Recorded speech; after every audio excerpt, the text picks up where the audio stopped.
This year, the Peacock Esports program is competing primarily in League of Legends, Overwatch, Fortnite, Super Smash Bros. Ultimate, and possibly Counter-Strike Global Offensive.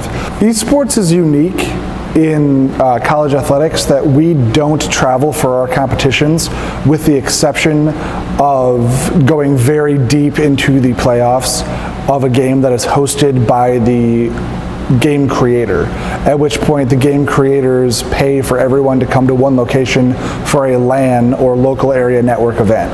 So for the majority of our events, 99% of our events, we're competing via the internet from our game room here on campus in Fayette, Iowa. This season, in the fall, we had a couple of huge wins actually for our League of Legends program.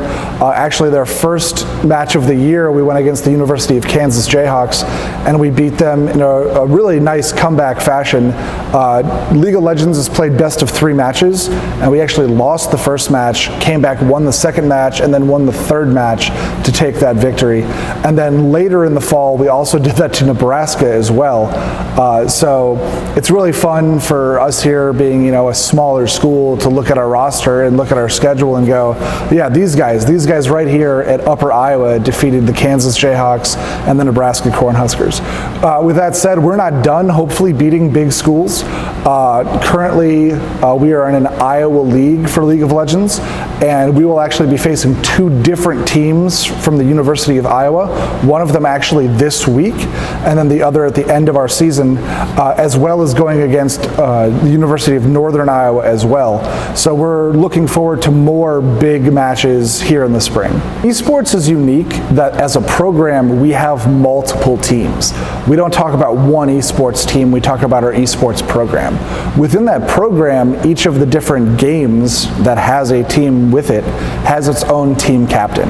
So there are actually at the moment 5 team captains on the team, each for a different sport, and some of them that are team captains of one sport are not team captain of another team they're part of, which is really interesting, such as the case of Eliana LeBron.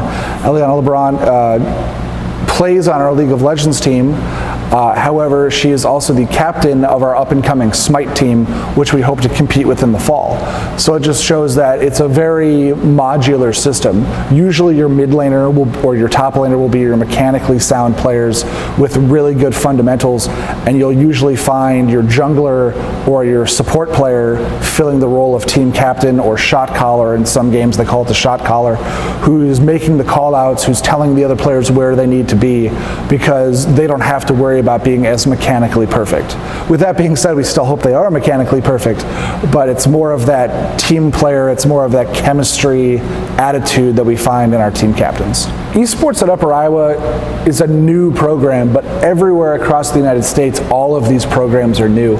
And the reason people should come here to Upper Iowa is because we're embracing everything that's going on with esports. We're not one of the schools that's saying, these are the 2 biggest games, these are the only ones we're going to play.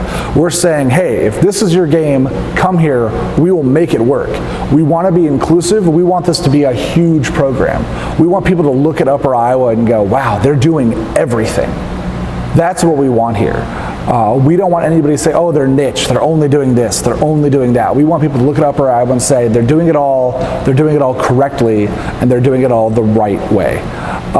As far as the school's concerned, it's a great school. You got great academics, it's a private institution, small class sizes, in one of the safest campuses in America. So between those 2 things, I don't know why you would go anywhere else.